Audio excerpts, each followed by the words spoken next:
Alrighty, y'all. So today I want to talk to you guys. Okay, you trying to find your charger. Okay.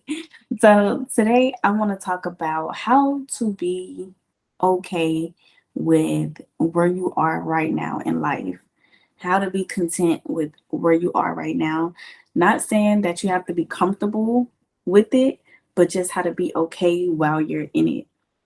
Because I know at least just on social media or just in our with our human desires, we see so much stuff, like so much stuff that we like, that we want. We have our own personal desires, and social media don't make it no better, basically. So I want y'all to really think about some things. And if you're watching the replay, I want you to just think about some things that you want to change in your life or that you feel like could be better. And as you're thinking about these things, I'm going to give you something to think about that can help you be like, okay, you know what? I'm okay with what I'm in right now or what I have right now. Because I was reading Philippians, and something too that I want you guys to read as well with your own Bible study. I want you to read Philippians chapter 4. I want y'all to read Philippians chapter 4 because in Philippians chapter 4, verse 11 through 12, so it was basically talking about Paul. And Paul, he is a servant of Jesus Christ. He was going around spreading the gospel and things like that, telling people about God. And he experienced wealth in abundance, and he also experienced poverty, excruciating poverty, and he learned to be content with both. So he was content and okay with having more than enough and not having enough at all. And that really spoke to me because I was like, wow, like imagine having everything you want and then going to a place where you don't have what you want at all, but you still okay in that season. And that's a type of level of contentment that I want to get to. Because as I was thinking through this Bible study, I was like, wow, like, because right now in this season of my life, I'm in a process of moving, and it's just a lot of different changes, but I'm learning to enjoy where I am now. So I don't know if y'all have jobs or businesses or whatever it is, whether you unemployed or employed, find a way and ask God to help you be content with what you have right now. Because the biggest still of our joy is when we start comparing our life to what everybody else have, or when we start comparing our life to what we think we should have or what we want to have. It's like, man, right now we have more than enough. Like when you really think about it, we have more than enough. The fact that y'all have access to watch this video right now, to be on this Google Meet call to watch the replay, we truly have more than enough. We have for the most part, we have clothes on our back, shoes on our feet, shelter, like, and sometimes I really be like, really, Kanaya? Because I remember, like, when was it? Maybe sometime in July. It was like was it July? I think it was July. Um, like financially, it was like my hardest month financially. And even in that month, God allowed me to see, like, girl, you have more than enough. You still have food to eat. You still have a bed to sleep in. You still have access to make money. Like, you still in your right mind. You still have good health. Like, we have so much to be grateful for. So instead of us thinking about what we don't have, I want to challenge y'all to focus on everything you do have. And even when it comes down to, because it can be more than just financially, it could be job wise. Maybe you don't have the job you necessarily want. Maybe your business is not exactly where you want it to be.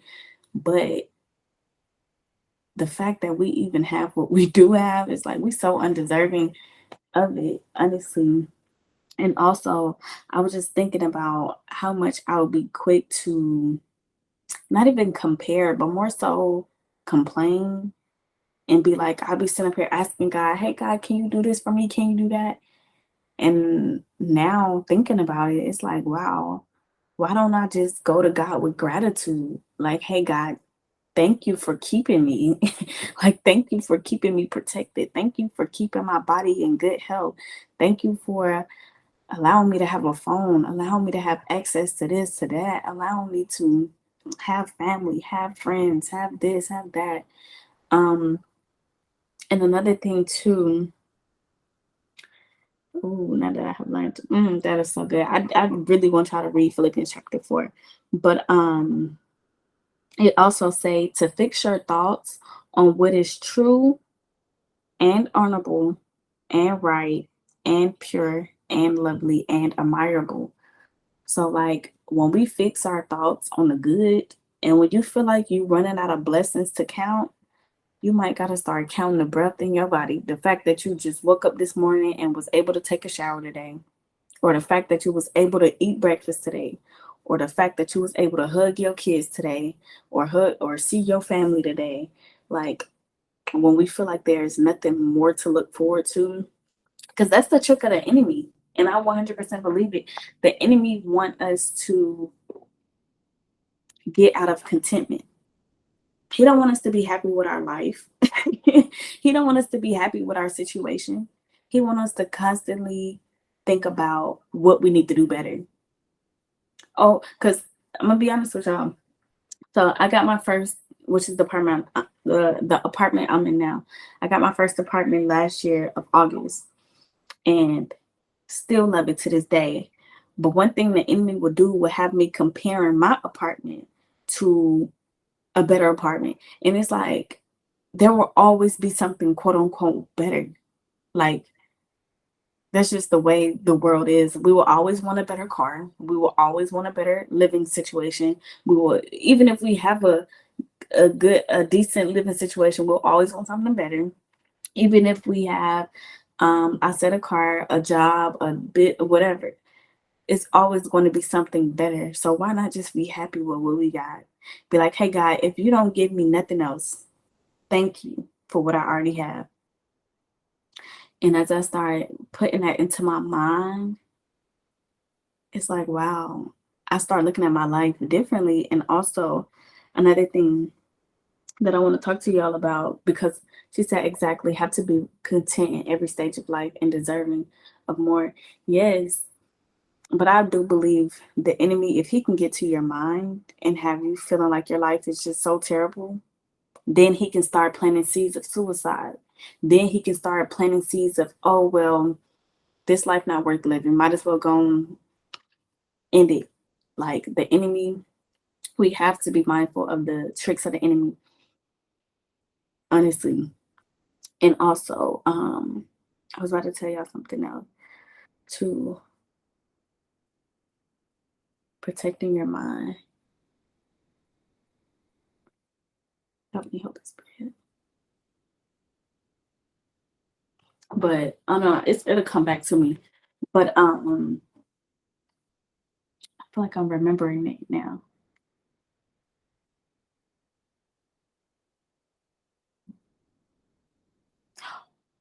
Oh yeah, thank you, Holy Spirit. Okay, so this is and another thing too is all this stuff is earthly. And when I say earthly, that means it can't go with you when you die. It don't matter how much stuff we build up on this earth, no matter how many achievements we make, um, no matter what we get this degree, get this job, get this house, get this car, get this apartment, get this, get that, get that. When we die, it won't come with us. So that will also help. It helps me, and I hope it will help y'all kind of restructure what you're focusing on. Because yes, it's good to enjoy your life on earth and to, have nice things and things like that. But ultimately,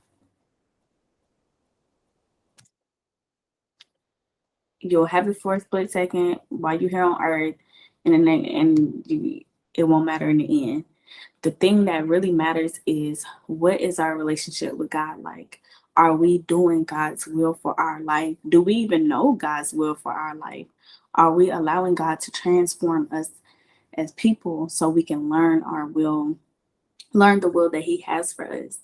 But it's crazy because it's like, at least for me, I was really like, God, like, this is going wrong, this is going wrong, this is going wrong, or help me with this, help me with that. And He like, wait, do you not see what all you already have?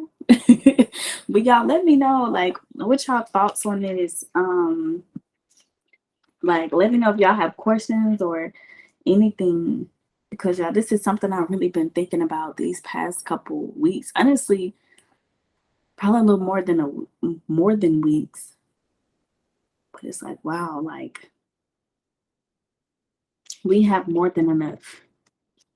Even in the famine. Oh, thank you, Holy Spirit. I was reading, what was I reading? Ooh, I think it probably was Philippians. But forgive me if I'm wrong, because I'm probably wrong. But it was basically like, even in the famine, we have more than enough. I said, what? Even in the darkest of the dark, even at the lowest of the low moments, we still have more than enough. I'm like, man, thank you, God. But yes, y'all, let me know. Do y'all want to add anything? Do y'all have any questions? I just want to put that on y'all spirit, because I know how easy it is to not be okay with where you are. But it's like, no, you are exactly where God needs you to be at. Life will never break. And that's another thing. We as humans will never have it all together. Nobody that we know don't have it all together. No matter how successful people are, no matter how much together it look like they are, none of us have it all together. None of us will ever be perfect. Hey, Ryan. None of us. Oh, okay, I see it. My bad. Hey, Ryan. But yeah, none of us will never have it all together. None of us will ever be perfect. Nobody we know will have it all together. And that's the beautiful part about it, because it gives me a peace to know, like, we all got our own things that we're trying to work through. And hey, I'm late. I hope I didn't miss anything. You did, but I'm recording it, so that's good. But we were basically talking about how, like, we have to be content with where we are right now in our life, because we live in this world where it's like, we always comparing. Oh, I don't have this, I don't have what she have, I don't have what he have, I want this house, I want this apartment, I want this car, I want my license by this age, I want this. And I was reading in Philippians chapter 4, he learned to be content with whatever he had, whether he had wealth and riches, or whether he had excruciating poverty, whether he had more than enough or nothing at all. We have to be, or ask God to help us be grateful for what we have, be content in our season of life.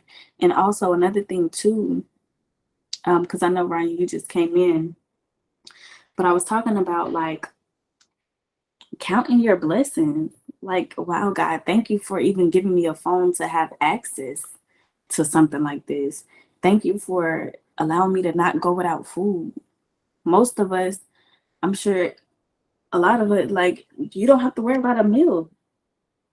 And if you do have to worry about a meal, you don't have to worry about waking up. Maybe you have a bed to sleep in. You got clothes on your back. You have a cell phone. You might have great health. It's so many things in our lives to be grateful for, but we as humans, we be like, oh no, worrying about what we don't have. And in Philippians, it literally say to fix your thoughts on what is honorable, what is right, true, pure, lovely, and admirable. Focus on the good in your life, because the enemy want to play with your mind and make you feel like your life not good when you have more than enough. But yes, that's pretty much what we was talking about, Ryan. Yep, she said life will never be perfect. Have to be content. Yes. Be like, hey God, this situation is not ideal. It's not what I would want, but I thank you for the grace you've given me in this season. Thank you for walking with me in this season of my life. Thank you for helping me cope in this moment. Like we have to switch our mindset to a mindset of gratitude. Like actually, God, thank you. Instead of me coming to you with complaints, instead of me coming to you with what I need you to do for me, thank you for what you've already done. That's something I have to remind myself all the time. But yes, y'all, do y'all have any questions or anything y'all want to add? Because that was pretty much it. Because there's something that been on my spirit that God been trying to talk to me about.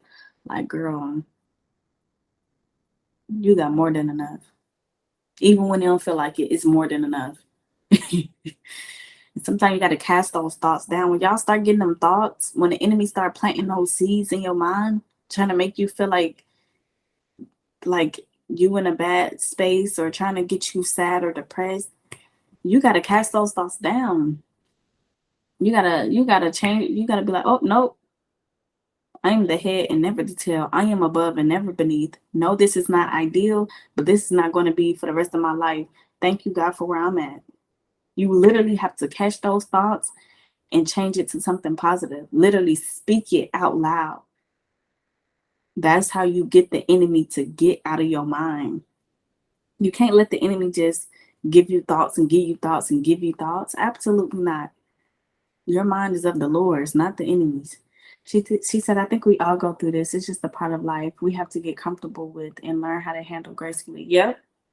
It definitely is a human thing where we be like, oh, like, but it can be very detrimental if we do not know how to be content.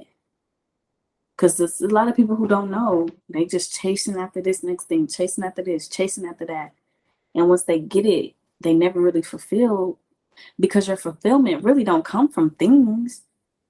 Because you'll believe it or not, once you get what you think you want, you're going to want something else. I know it because I lived it. Got something nice, wanted something else. That's why I was like, no, we got to be content with what we have already. Like, nope, this is good.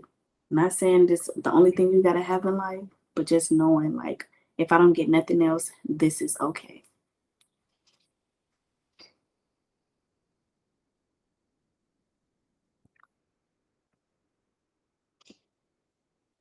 Yes, y'all. And how y'all been? What's been going on? I know we haven't had a meeting in a minute. What has been going on? Actually, I'm gonna go ahead and stop the recording here for the people who need the replay so we can just catch up. But yes, y'all, how have y'all been?